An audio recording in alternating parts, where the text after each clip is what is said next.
Hi guys, welcome to Magic, Myth, and History. You're gonna have to bear with me a little bit. I've only had two and a half hours of sleep. I've been go. I love it. But maybe one day I won't have that extra job and I won't have to look like this, or I can be focused. I do have some notes to the side to help keep me focused. I've already done this video like 8 times. Part of it was the dogs started talking a lot because Serby, he loves to say hi. But we're gonna see, I'm already getting off focus. We're gonna start today, and I said we do Dionysus, and we are gonna touch on him, but we're gonna mainly do Hestia, and then we're gonna move into some of the myths of Dionysus on another episode.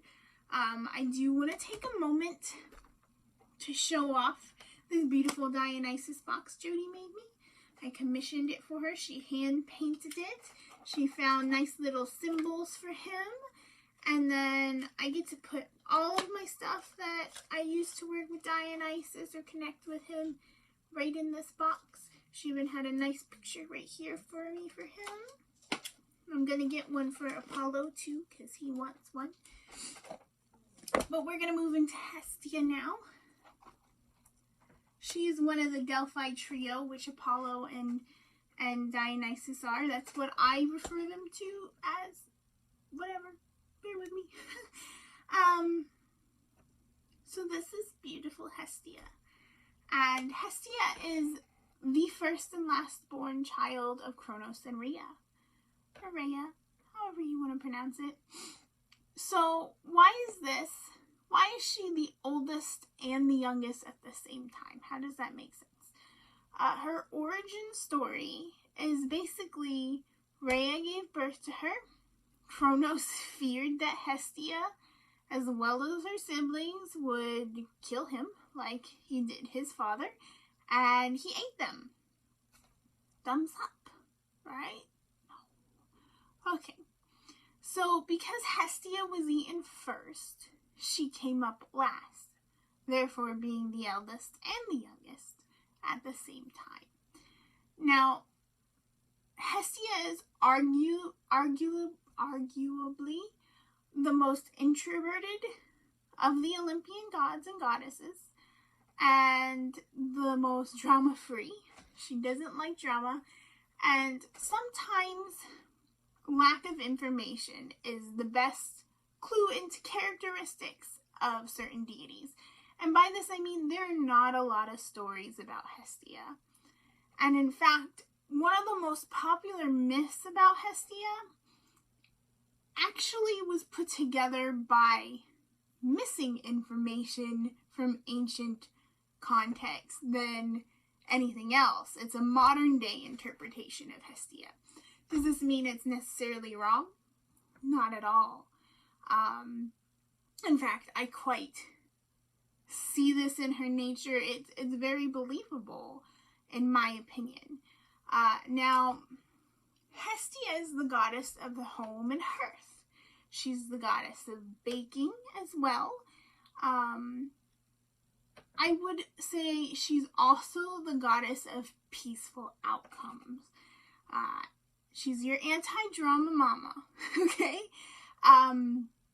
Basically, Hestia is the reason that we don't live in caves, or like in Chinese mythology, people started by living in treetops before they came down to Earth. She's the reason we don't live in these weird places anymore, right? Plus, it'd be kind of hard. Can you imagine, like, the amount of people we have today all squeezing into caves trying to use the bathroom with like 8 siblings is bad? Because I know people who have 8 or more siblings in 1 bathroom or 2 bathrooms. You think that's bad? Try slamming our society into a cave and getting to use the bathroom. Hestia invented houses. She is a builder. She's kind of creative. She is the goddess of the hearth, and at home everybody would have a hearth, and that's where they would go and they'd pray for protection. They'd leave her offerings, and that's where a lot of offerings went for a lot of things. But she was to make a good home life. She was to make things peaceful at home. Now, the Greeks thought that the hearth was the center of the universe. Not the world, the entire universe revolved around the hearth. So not only did homes in ancient Greece have these hearths, the cities and towns had hearths. And basically this would be at like their city hall, and there'd be a priest there, and they would be the ones that would give the offering to her. If you had a court case going on and you wanted a peaceful resolution, you would probably leave an offering to Hestia. That's not to say that she's anything like Themis, where Themis is a big god of justice. Hestia is more peaceful resolution. That's not to say that Themis can't be, okay? I want to make that very clear because I very much love Themis. But Themis is a little bit more assertive than Hestia, we'll put it that way. Hestia has a very peaceful, smooth resolution.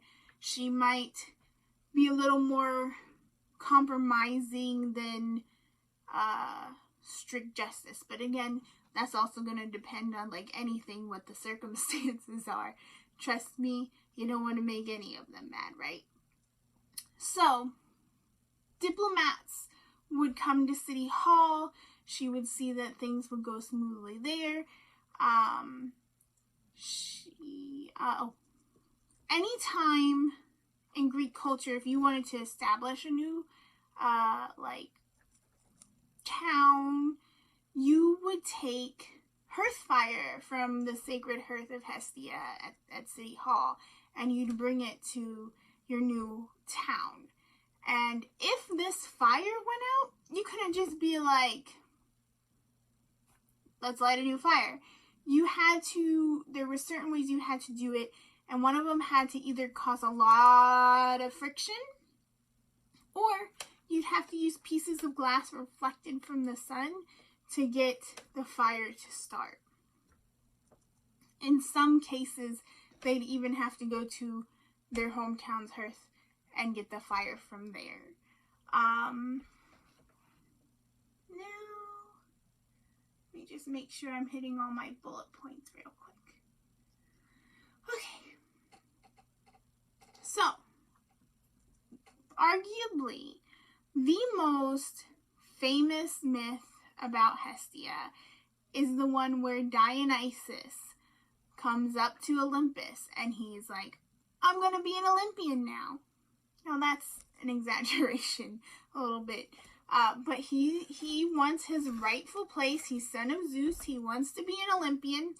And in the version that I was introduced to, there's a lot of finger pointing from the 12 Olympians, because nobody wants to step down and give Dionysus the throne. And there's people in support of him taking a seat there, and there's people in support of them not, and then there's arguing and there's back and forth, and they're going, well, your job's not as important as mine, so, and trust me, if you say that to anyone, they're going to be hot-headed, but I can't even imagine saying that to Aries.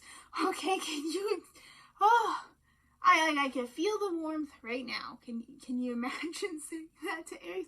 I don't even want to think about saying that to Zeus, because, yeah, now I'm thinking about it. Okay, so, point being, all this drama and huff-puffle, kerbuckle, back and forth, I'm better than you, and this and that is going on. And in this myth, Hestia is just over it. She loves her nephew, she loves her family, but the peaceful resolution is for her to step down. And she kind of doesn't want to be in the middle of this. She didn't really want to lose her seat of power. But she doesn't want to deal with all this drama. So she steps down for her nephew and a little bit for herself. And some versions will tell you this is where Zeus granted her to make sure that she had the first part of everything because he didn't want her to be forgotten. Now, the thing about this lovely myth is that it has all of Hestia's features in it. She's a peacekeeper. You know, she doesn't like drama. She wants peace in the home. You know, she's got all her qualities from her other myths in it. The thing about this myth is there is no actual text, no actual evidence anywhere that Hestia actually stepped down for Dionysus. This myth is a modern version of things left out. So what happened in history is that Hestia was an Olympian, and when Dionysus' cult became really popular, the depictions of her on Olympus became less and less. Now, arguably, you could say one town would have Hestia, another town would have Dionysus, because actually, and this is a little bit of a thing that's going to give you some insight into Hades and Demeter's relationship always being strained, is that some people considered Hades an Olympian and not Demeter, and others Demeter and not Hades. But most people go with Demeter because she was more on Olympus than Hades was. So that's just a little interesting fact. Now, where does this modern myth come from? It comes from a guy named Robert Graves. Dang it, I can't talk today, guys. Robert Graves. And this myth came about in 1955. And what he basically did is piece together Hestia's behavior, and then he used, I got the sources right here. Okay, so forgive me. He based it off of Polydorus Bibliotheca 3.5.3 and Pausanias. Sorry, I'm so sorry. Pausanias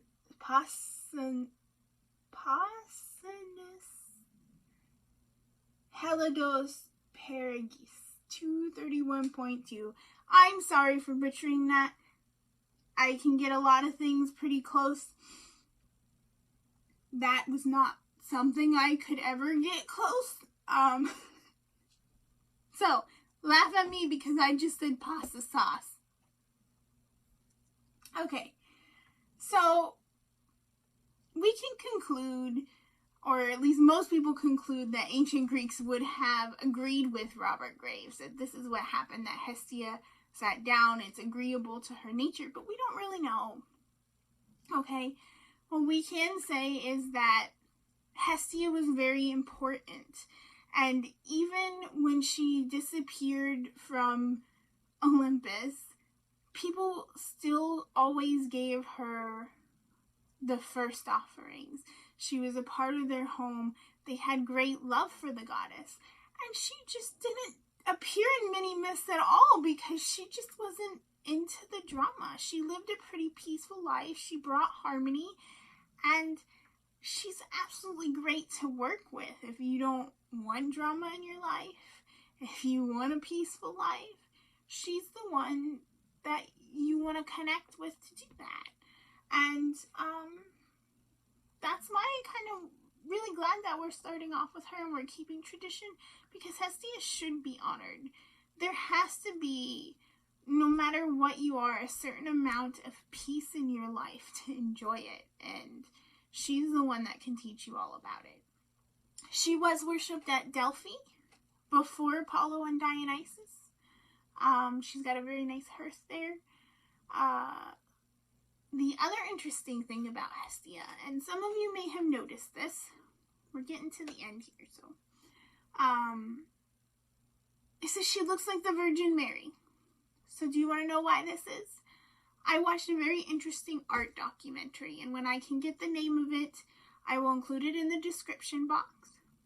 And they talk about how,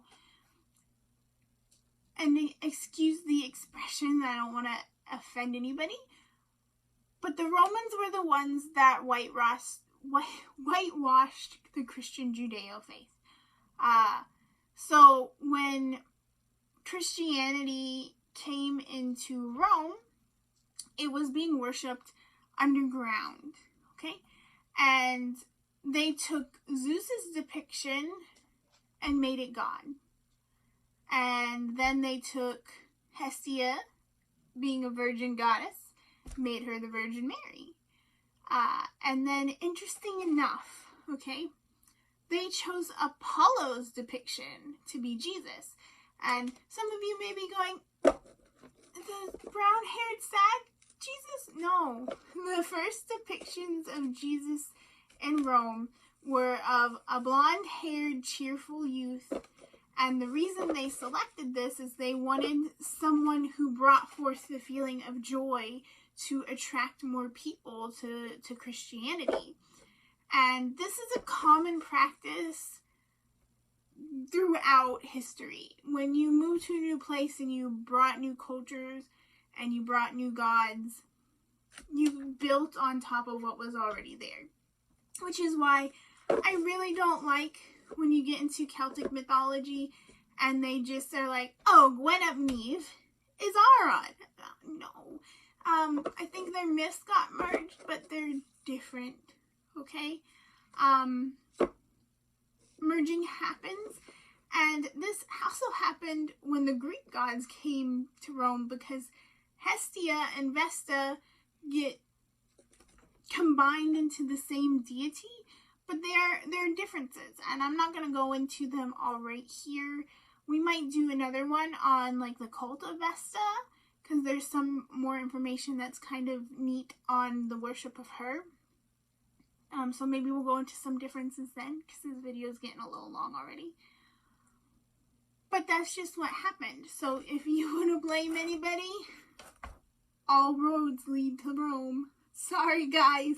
I couldn't resist doing that joke. But yeah, and it's just the way the Romans depicted them.